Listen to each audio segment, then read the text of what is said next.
안녕하세요. 언니가 읽어줄게. 성우 전지원입니다. 이번 시간은 현진건 작가의 고향이라는 작품을 만나볼 텐데요.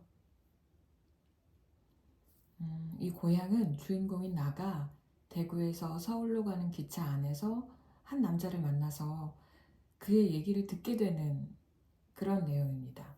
이 남자는 식민지 시대에 그 일제 수탈로 인해서 고향을 떠나게 되고 그러면서 겪게 되는 아픈 상황, 또 고향을 떠난 타지에서 가족을 잃고 돈벌이를 하느라고 일본 탄광이나 철광소를 전전하고, 또 전전하면서 돈은 벌리지만 몸도 마음도 안정을 찾지 못했다라는 이야기를 합니다.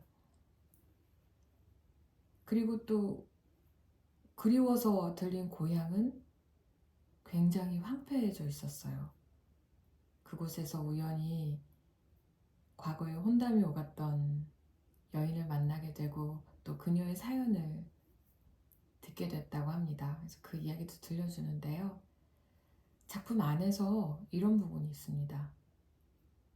이제 나가 그의 이야기를 들으면서 나는 그의 눈물 가운데 음산하고 비참한 조선의 얼굴을 똑똑히 보는 듯 싶었다. 라고 남자의 이야기에 공감하면서 당시의 조선인의 모습을 보게 됩니다. 이 작품은 지금 기차 안에서 인물들의 이야기를 통해서 또 다른 이야기로 들어갔다가 다시 기차 안으로 돌아오는 그런 액자식 구성을 하고 있는데요. 이 둘 사이의 그런 간결한 대화를 통해서 우리는 당시의 사정을 또 짐작하고 경험하고 할 수 있습니다. 현진건 작가는 1900년 경북 대구에서 출생을 했다고 해요. 서당에서 한문을 수학하고 일본에서 또 중학교를 졸업하고 이후에는 상해의 호강대학 독어부에 진학을 했다가 다음 해에 귀국을 했다고 합니다. 1922년부터 리얼리즘적인 단편을 발표하기 시작했는데요. 조선일보사를 거쳐서 월간지 동명의 또 편집 동인이 됐고 동아일보의 사회부장이 되었습니다. 동아일보에 재직하던 시절에 손기정 선수의 베를린 올림픽 마라톤 우승에서 그 일장기 말살 보도 사건에 관련이 되면서 1년간 복역을 했다고 하는데요. 이 사건 이후에는 서울 근교에서 양계를 하다가 실패를 하면서 불우한 시절을 보냈다라고 합니다. 그의 대표작으로는 빈처, 타락자, 유린, 할머니의 죽음, 술 권하는 사회, 운수 좋은 날, 비사감과 러브레터, 무영탁 등이 있습니다.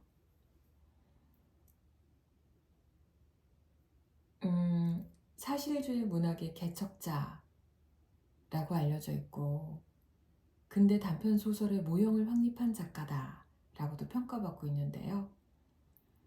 그런 현진건 작가의 고향의 간결하고 담백한 구성과 인물 간의 의사소통에 귀를 기울여 보시기를 바랍니다. 자, 그럼 언니가 읽어줄게 6번째 시간입니다. 현진건 작가의 고향 시작하겠습니다. 고향. 대구에서 서울로 올라오는 차 중에서 생긴 일이다. 나는 나와 마주 앉은 그를 매우 흥미있게 바라보고 또 바라보았다. 두루마기 격으로 기모노를 둘렀고 그 안에서 옥양목 저고리가 내어 보이며 아랫도리엔 중국식 바지를 입었다. 그것은 그네들이 흔히 입는 유지 모양으로 번질번질한 암갈색 피륙으로 지은 것이었다. 그리고 발은 간발을 하였는데 집신을 신었고 고무가리로 깎은 머리엔 모자도 쓰지 않았다. 우연히 이따금 기묘한 모임을 꾸민 것이다. 우리가 자리를 잡은 착간에는 공교롭게도 세 나라 사람이 다 모였으니 내 옆에는 중국 사람이 기대었다. 그 옆에는 일본 사람이 앉아 있었다. 그는 동양 3국옷을 한 몸에 감은 보람이 있어 일본말도 곧잘 철철대거니와 중국말에도 그리 서툴지 않은 모양이었다. 꼬꼬마데 오이데 데스까? 어디까지 가십니까? 하고 첫 마디를 걸더니만 도꼬가 어떠니 오사카가 어떠니 조선 사람은 고추를 끔찍이 많이 먹는다는 둥 일본 사람은 너무 싱거워서 처음에는 속이 뉘엿걸다는 둥 횡설수설 짓거리다가 일본 사람이 엄지와 검지손가락으로 짧게 끄는 꼿꼿한 윗수염을 비비며 마지못해 까뜩까뜩하는 소리와 함께 소 데스까? 그렇습니까? 란 한마디로 코대답을 할 따름이요. 잘 받아주지 않음에 그는 또 중국인을 붙들고서 실랑이를 하였다.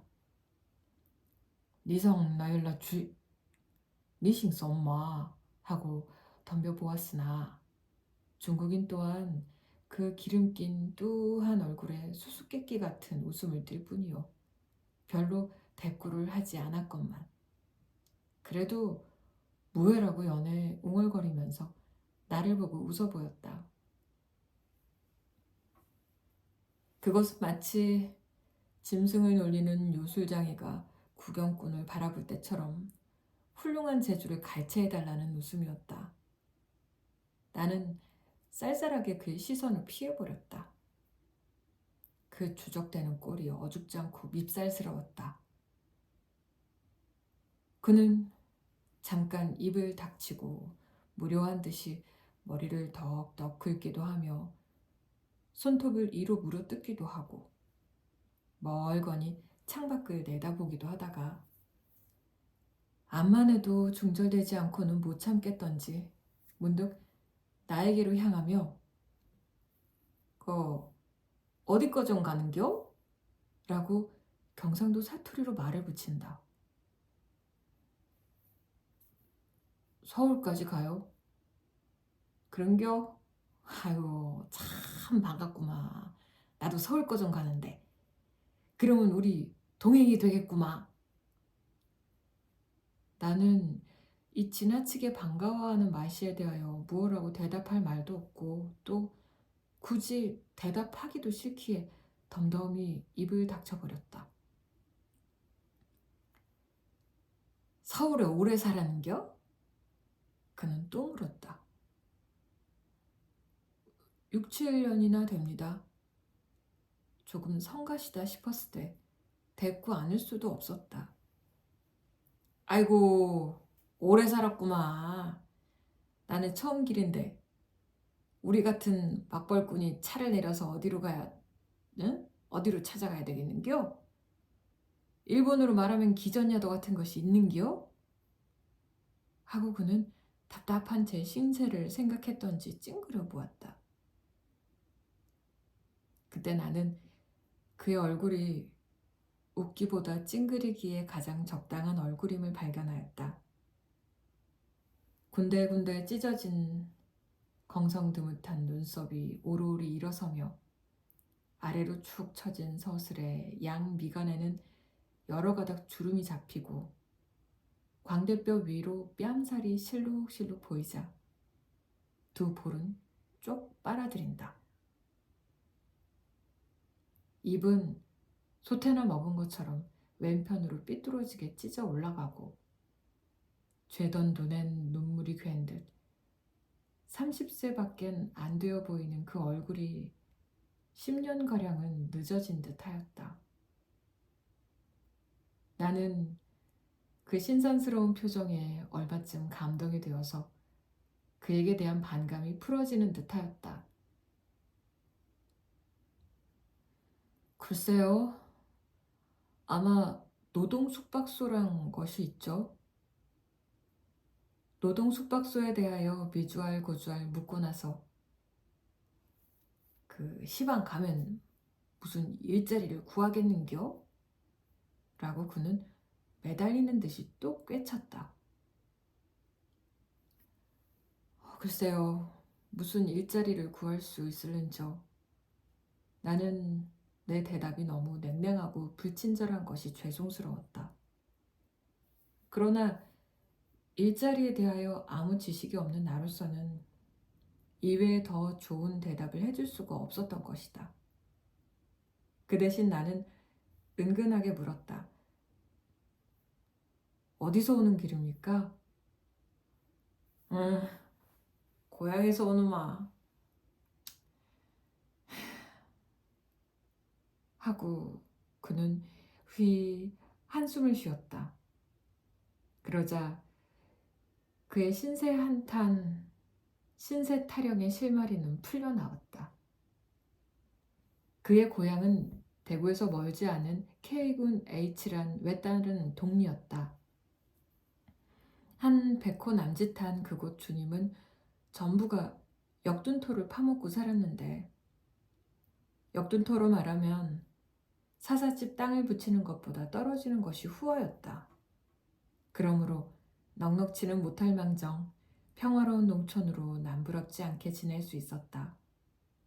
그러나 세상이 뒤바뀌자 그 땅은 전부가 동양척식회사의 소유로 들어가고 말았다. 직접 회사에 소장료를 바치게 됐으면 그래도 나으련만 중위중간 소작인이란 것이 생겨나서 저는 손에 흙 한 번 만져보지도 않고 동척엔 소작인 노릇을 하며 실지인에겐 지주행세를 하게 되었다. 동척의 소장료를 물고 나서 또 중간 소장료인에게 긁히고 보니 실작인의 손에는 소출이 3알도 떨어지지 않았다. 그 후로 죽겠다 못 살겠다 하는 소리는 중이 연불하듯 그들의 입길에서 오르내리게 되었다. 남부여대하고 타초로 유리하는 사람만 들고 동리는 점점 쇠진해 갔다. 지금으로부터 9년 전 그가 17살 되던 해에 그의 나이는 실상 26이었다. 가난과 고생이 얼마나 사람을 늙히는가. 그의 집안은 살기 좋다는 바람에 서간도로 이사를 갔었다. 쫓겨가는 운명이거든 어디를 간들 신신하랴. 그곳의 비옥한 전야도 그들을 위하여 열려질 리 없었다. 조금 좋은 땅은 먼저가니가 모조리 차지하였고 황무지는 비록 많다 하나 그곳 당도하던 날부터 아침거리 저녁거리 걱정하랴. 무슨 행세로 적어도 1년이란 장구한 세월을 먹고 입어가며 거친 땅을 풀 수가 있으랴. 남의 미천을 얻어서 농사를 짓다 보니 가을이 되어 얻는 것은 빈 주먹뿐이었다. 이태 동안을 사는 것이 아니라 억지로 버티어갈지. 그의 아버지는 망연히 병을 얻어 타국의 외로운 혼이 되고 말았다. 19살밖에 안 된 그가 홀어머니를 보시고 아구로 모진 목숨을 이어가던 중 4년이 못 되어 영양 부족한 몸이 심한 노동에 지친 탓으로 그의 어머니 또한 죽고 말았다.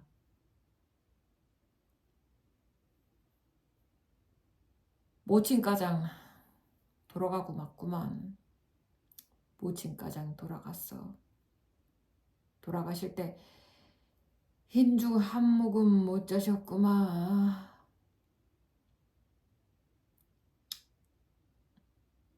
하고 이야기하던 이는 문득 말을 뚝 끊는다. 나는 무엇이라고 위로할 말을 몰랐다. 한동안 머뭇머뭇이 있다가 나는 차를 탈 때 친구들이 사준 정종병 마개를 빼었다. 찻잔에 부어서 그도 마시고 나도 마셨다. 악착한 운명이 던져준 깊은 슬픔을 술로 녹이려는 듯이 연거푸 5잔을 마시는 그는 다시 말을 계속하였다.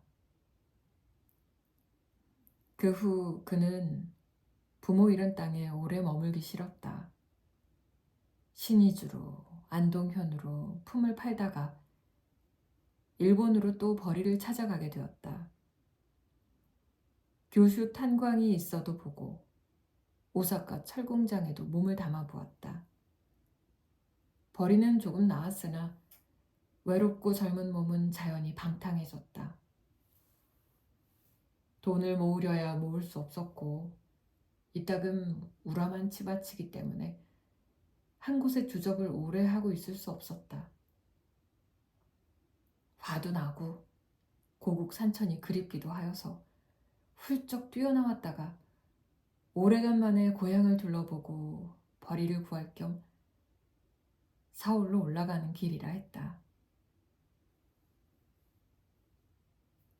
고향에 가시니 반가워하는 사람이 있을디까?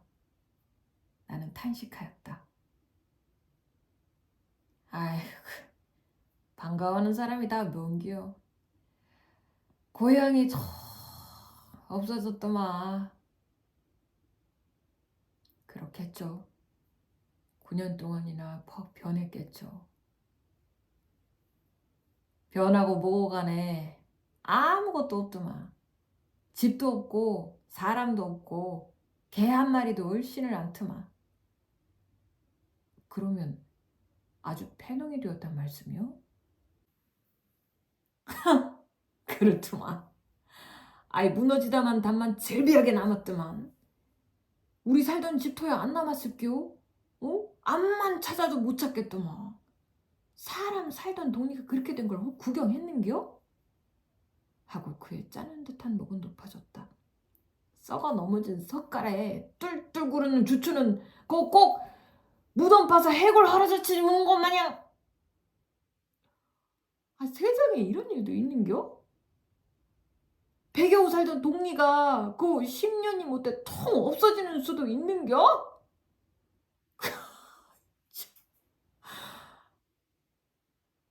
하고 그는 한숨을 쉬며 그때 광경을 눈앞에 그리는 듯이 멀거니 먼 산을 보다가 내가 따라준 술을 꼴꺽 들이켜고 참 가슴이 터지더만. 가슴이 터져. 하자마자 굵직한 눈물 2방울이 뚝뚝 떨어진다. 나는 그 눈물 가운데 음산하고 비참한 조선의 얼굴을 똑똑히 본 듯 싶었다. 이윽고 나는 이런 말을 물었다. 그래, 이번 길을 고향 사람은 하나도 못 만났습니까? 그 하나 만났구만. 단지 하나. 친척 되는 분이던가요? 아니구만. 한 이웃에 살던 사람이구만. 하고 그의 얼굴은 더욱 침울했다. 여간 반갑지 않으셨죠? 반갑다마다. 아이고 죽은 사람을 만난 것 같더만. 더구나 그 사람은 나와 까닭도 좀 있던 사람인데. 까닭이라뇨? 나와 혼인말이 있던 여자구만. 아, 나는 놀란 듯이 벌린 입이 닫혀지지 않았다. 그 신세도 내 신세만 하구만 하고 그는 또 이야기를 계속하였다. 그 여자는 자기보다 2살 위였는데 한 이웃에 사는 탓으로 같이 놀기도 하고 싸우기도 하며 자라났다. 그가 14살 적부터 그들 부모들 사이에 혼인말이 있었고 그도 어린 마음에 매우 탐탁하게 생각하였었다. 그런데 그 처녀가 17살 된 겨울에 벼랑간 간 곳을 모르게 되었다. 알고 보니 그 아버지 되는 자가 20원을 받고 대구 유곽에 팔아먹은 것이었다. 그 소문이 퍼지자 그 차녀 가족은 그 동네에서 못 살고 멀리 이사를 갔는데 그 후로는 물론 피차에 한번 만나보지도 못하였다. 이번에야 빈터만 남은 고향을 구경하고 돌아오는 길에 읍내에서 그 아내 될 뻔한 댁과 마주치게 되었다. 처녀는 어떤 일본 사람 집에서 아이를 보고 있었다. 권녀는 20원 몸값을 10년을 두고 갚았건만 그래도 주인에게 빚이 60원이나 남았었는데 몸에 몹쓸병이 들어 나이 늙어져서 산송장이 되니까 주인 되는 자가 특별히 빚을 탕감해주고 작년 가을에나 놓아준 것이었다. 권녀도 자기와 같이 10년 동안이나 그리던 고향에 찾아오니까 거기에는 집도 없고 부모도 없고 쓸쓸한 돌무더기만 눈물을 자아낼 뿐이었다. 하루해를 울어보내고 읍내로 들어와서 돌아다니다가 10년 동안에 한마디 두마디 배워두었던 일본말 덕택으로 그 일본 집에 있게 됐던 것이다. 암만 사람이 변하기로 어째 그렇게도 변하는겨? 응? 그 숱 많던 머리가 홀러덩 다 벗겨졌더만 눈은 푹 들어가고 그 이들이들하던 얼굴빛도 마치 유산을 끼얹었듯 하더만. 서로 붙잡고 많이 우셨겠죠. 아이고 자 눈물도 안 나오더만. 일본 우동집에 들어가서 둘이서 정종만 열대병 때려니고 헤어졌구만. 하고 가슴을 짜는 듯한 괴로운 한숨을 쉬더니만 그는 지난 슬픔을 새록새록 자아내어 마음을 새기기에 지쳤음이더라. 이야기를 다 하면 뭐하는겨? 하고 쓸쓸하게 입을 다문다. 나 또한 너무도 참혹한 사람 살이를 듣기에 쓴물이 났다. 자, 우리 술이나 마저 먹읍시다. 하고 우리는 주거니 받거니 한두 병을 다 말리고 말았다. 그는 취흥에 겨워서 우리가 어릴 때 멋모르고 부르던 노래를 읊조렸다. 벼솜이라 나는 전토는 신장로가 되고요. 말마디나 하는 친구는 감옥소로 가고요. 담뱃대나 떠는 노인은 공동묘지 가고요. 인물이나 좋은 계집은 유곽으로 가고요.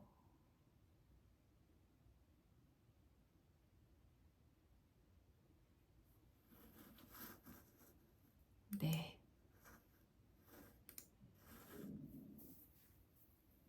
여기까지 현진건 작가의 고향이었습니다. 언니가 읽어줄게 6번째 시간 성우 전지원이었습니다. 감사합니다.